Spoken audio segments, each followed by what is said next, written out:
नमस्कार छात्रों। आज हम इस वीडियो में कक्षा 9वीं की पाठ्य पुस्तक क्षितिज भाग 1 में दी गई कविता बच्चे काम पर जा रहे हैं का सार व पाठ्य पुस्तक में दिए गए अभ्यास के प्रश्न उत्तरों की व्याख्या करेंगे। आइए अब हम प्रस्तुत कविता का सार पढ़ेंगे। आज के भौतिकवादी युग में मानव मानव से दूर तो हुआ ही है, पर साथ ही उसने बच्चों के बचपन को भी छीन लिया है। सामाजिक और आर्थिक विषमताओं ने यानी कि समाज में ऊंच नीच, जाति के भेदभाव और अमीरी गरीबी की विषमताओं ने बच्चों को खेल कूद और शिक्षा से दूर कर दिया है। सर्दियों की कोहरे से भरी सड़क पर बच्चे सुबह सवेरे काम पर जा रहे हैं।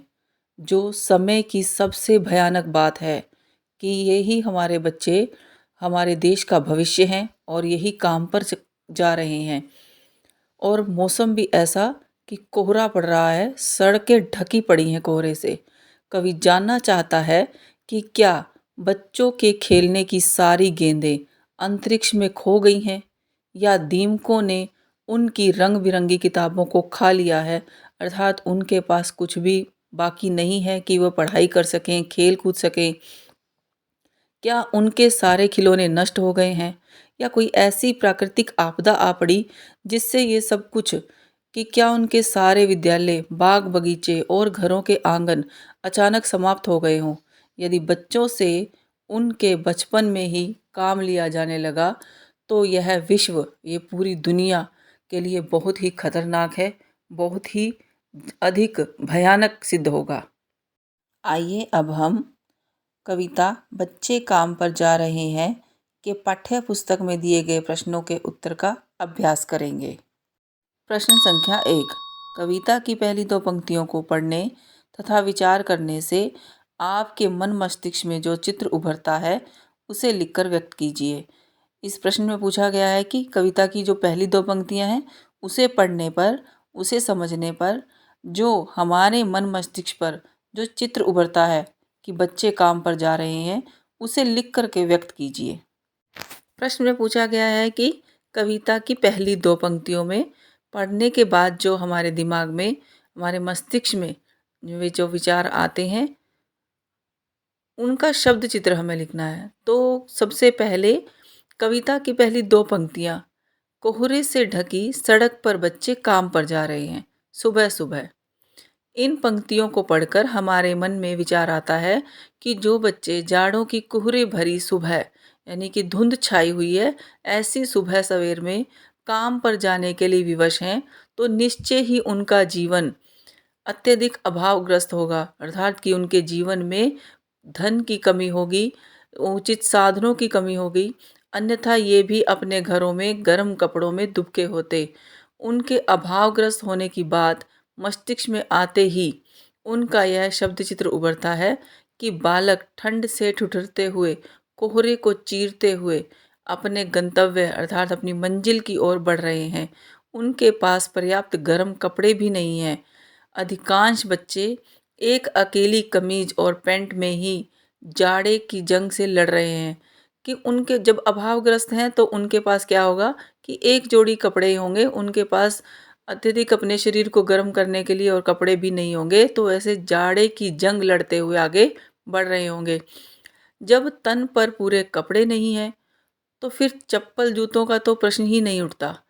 सबके पास एक थैला है जो किसी के हाथ में है तो किसी के कंधे पर लटका है।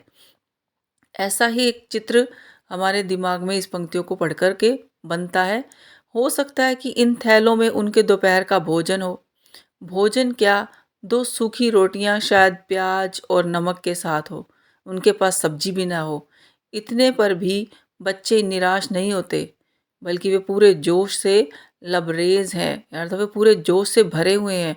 मानो अपने अभावों को वो पीछे ठेल कर वे आगे बढ़ जाना चाहते हैं अपने स्वर्णिम कल की ओर, अर्थात अपनी आजीविका कमाने के लिए, अपनी रोजी रोटी कमाने के लिए वो निरंतर आगे बढ़ रहे हैं। प्रश्न संख्या 2।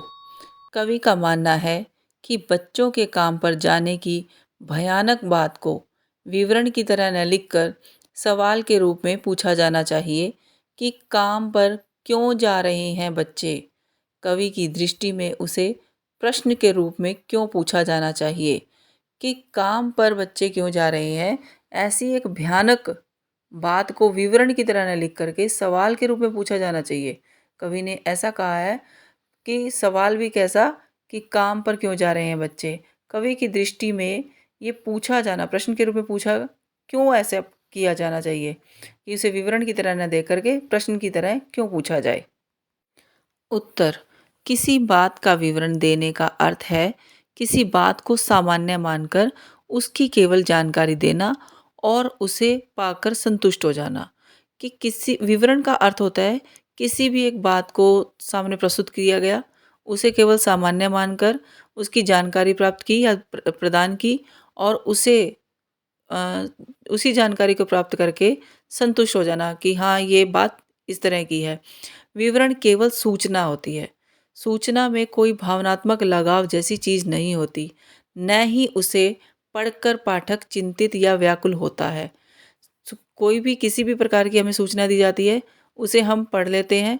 पढ़ने के बाद तुरंत उसके ऊपर जो भी कार्य करना होता है कर लेते हैं, लेकिन हमारा उसके साथ कोई भी लगाव नहीं होता, हम उसके लिए चिंतित नहीं होते, व्याकुल नहीं होते। परंतु यदि प्रश्न पूछा जाता है तो निश्चित रूप से पाठक या श्रोता का ध्यान आकर्षित होता है। जब भी कक्षा में अध्यापक पढ़ा रहे हों और बच्चे पढ़ रहे होते हैं, अगर अध्यापक ही पढ़ाता चला जाए और बीच में से प्रश्न न पूछे जाएं तो छात्रों का ध्यान भी उतना आकर्षित नहीं किया जा सकता। लेकिन प्रश्नों का जो आदान प्रदान है वो चलता रहता है, तो पाठक और श्रोता दोनों का ध्यान क्या रहता है, आकर्षित रहता है। प्रश्न से जुड़े भाव की प्रतिक्रिया उत्पन्न होती है। लेखक चाहता है कि बाल मजदूरी के संबंध में लोगों के सरोकार जागें। जो कवि है वो यहाँ पर ये चाहता था कि बाल मजदूरी के संबंध में लोगों के दिमाग में इसके जो है विचार वो जागें। उनमें इन बच्चों की दुर्दशा के प्रति, बुरी दशा के प्रति चिंता और तड़फ उत्पन्न हो। आज के बच्चे हमारे कल के कर्णधार हैं, हमारे देश का भविष्य है। यह बात उनके संदर्भ में सोची जाए, उनके पक्ष में रख कर सोची जाए कि उनका भविष्य जो है वो अंधकार में डूबता जा रहा है। उन्हें उपेक्षा से ना देखा जाए, उनको निरादर से ना देखा जाए। इस बात को एक विवरण मानकर संतुष्ट नहीं हो जाना चाहिए, बल्कि प्रश्न का समाधान खोजा जाना चाहिए कि वे कौन से कारण हैं जो इन्हें काम पर जाने के लिए विवश करते हैं। प्रश्न संख्या 3, सुविधा और मनोरंजन के उपकरणों से बच्चे क्यों वंचित हैं। यहाँ पूछा गया है कि जब सब कुछ सुविधाएं हैं, मनोरंजन के साधन भी हैं, पढ़ाई लिखाई के साधन भी हैं, फिर भी इन उपकरणों से बच्चे वंचित क्यों हैं। उत्तर: समाज व्यवस्था और गरीबी ऐसे प्रमुख कारण हैं जिनके कारण बच्चे सुविधा और मनोरंजन के साधनों से वंचित रह जाते हैं, अर्थात उनसे वे ये साधन मिल नहीं पाते उन्हें। हमारे देश में करोड़ों लोग पेट भर रोटी के लिए कठोर परिश्रम करते हैं, बहुत मेहनत करते हैं वे। इस प्रकार के दरिद्र लोग, जो ये गरीब लोग हैं, उनके बच्चे भी पेट भरने की गर्ज से बचपन से ही काम काज में लग जाते हैं। यह उनकी जन्मजात विवशता होती है, यह उनकी जन्म के साथ ही ऐसी मजबूरी बन जाती है। एक ईंट गारा ढोने वाले मजदूर या ऋण के बोझ से दबे गरीब व्यक्ति के लिए यह संभव भी कहाँ है कि वह अपने बच्चों को ढंग से पाल पोस कर बड़ा करे। खिलौनों और किताबों की तो बात बहुत ही दूर की है। बच्चों को ईश्वर की देन मानकर परिवारों को नियोजित न करना भी इस घोर समस्या का कारण है। सरकार ने बाल श्रम रोकने के कानून अवश्य बना दिए हैं, परंतु ऐसे बच्चों के बेहतर भविष्य के लिए कोई कारगर वैकल्पिक व्यवस्था करने में सरकार लगभग असफल ही रही है। न समाज में संवेदनशीलता रही है, इस कारण कि सभी अपने अपने कामों में व्यस्त हैं, किसी के लिए भी कोई संवेदनशीलता नहीं है और न प्रबल इच्छा शक्ति है। फिर ऐसे बच्चे वंचित क्यों न रहेंगे। प्रश्न संख्या 4, दिन प्रतिदिन के जीवन में हर कोई बच्चों को काम पर जाते देख रहा है या देख रही है, फिर भी किसी को कुछ अटपटा नहीं लगता। इस उदासीनता के क्या कारण हो सकते हैं? उत्तर: दिन प्रतिदिन के जीवन में बाल श्रम अर्थात बच्चों को काम पर जाते देखकर भी लोगों में उदासीनता है। इसके कई कारण हो सकते हैं, जैसे व्यस्तता। लोग अपने जीवन में इतने व्यस्त हैं कि वे दूसरों की तरफ देखकर भी नहीं देखते, अर्थात वे अनदेखी कर देते हैं। उन्हें बाल श्रम कोई समस्या या बुरी बात लगती ही नहीं। वे इसे समाज व्यवस्था का अनिवार्य अंग मान बैठे हैं कि ये तो होता ही रहता है। वो इसकी ओर ध्यान भी नहीं दे पाते। दूसरा कारण है जागरूकता का अभाव। अधिकतर लोग यही मानते हैं कि ऐसे बच्चों को वे कहाँ तक संभाल सकते हैं, इन्हें सुख सुविधा देकर देना तो सरकार का काम है। मतलब जागरूकता का एक अभाव है। भाग्य और भगवान का बहाना। लोग ऐसे बच्चों के जीवन को उनके भाग्य का दोष या भगवान का बहाना बनाकर उनकी उपेक्षा करते हैं। जब भगवान ने उन्हें गरीब पैदा किया है तब यह सब तो उन्हें सहना ही पड़ेगा। कह देते हैं कि ये तो इनके अपने ही कर्म हैं, इनकी अपनी ही किस्मत है, ऐसी ही किस्मत है।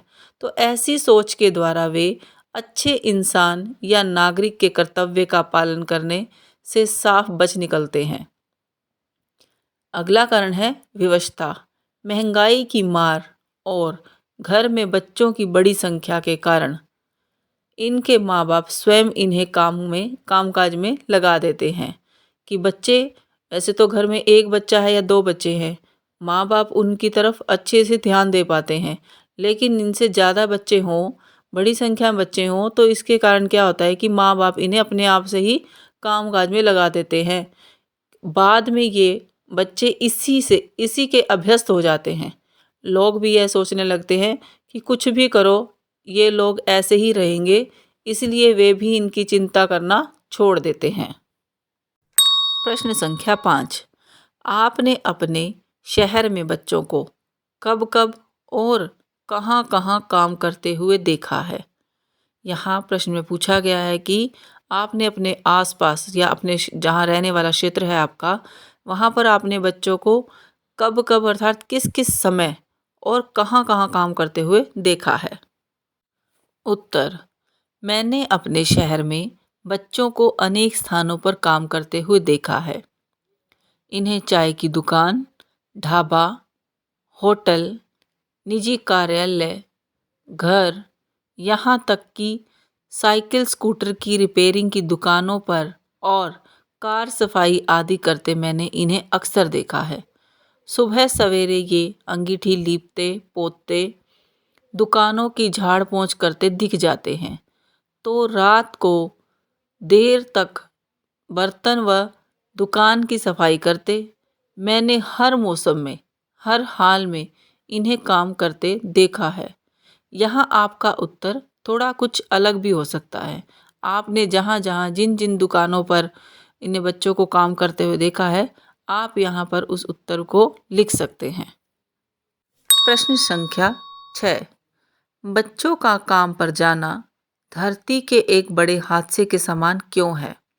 कवि इसे एक बड़ा हादसा क्यों मानता है कि उनके जीवन के साथ ऐसा क्या हो जाता है कि हादसे के समान उसे मान लिया जाए? उत्तर: कवि ने बच्चों के काम पर जाने की घटना को धरती पर एक बड़े हादसे के समान माना है। उसका सोचना है कि यह बच्चों के प्रति क्या है, घोर अन्याय है। बच्चों के साथ घटी यह एक बड़ी दुर्घटना ही है।